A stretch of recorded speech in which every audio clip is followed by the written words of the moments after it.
साची तौबा का तरीका। एक वक़्त था, एक शख्स गुनाहों की दलदल में इतना डूब चुका था कि यूँ लगता था अब उसकी बख्शिश नामुमकिन है। वो जब भी नमाज के लिए उठता, शैतान उसके दिल में डालता, तू इतना गुनाहगार है, तेरी तौबा कैसे कबूल होगी। वो मायूसी में मज़ीद गुनाह करने लगा।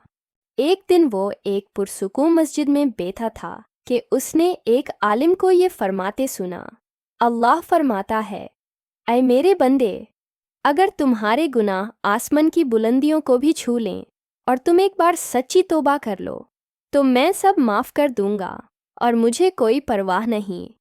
वो शख्स रो पड़ा और पूछा, हजरत, सच्ची तौबा का तरीका क्या है?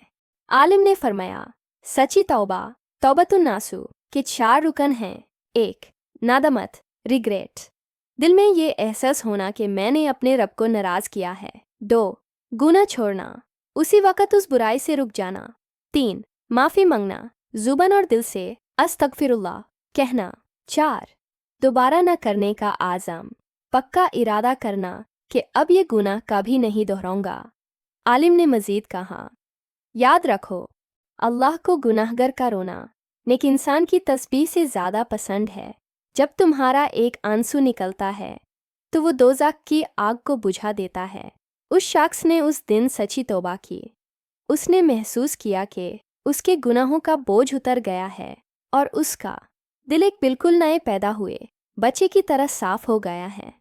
सबक, लेसन, मायूसी कुफर है। अल्लाह का दरवाज़ा मौत की हिचकी आने तक खुला है। साची तौबा वो मुआजिज़ा है जो एक गुनाहगार को अल्लाह का वाली बना देता है।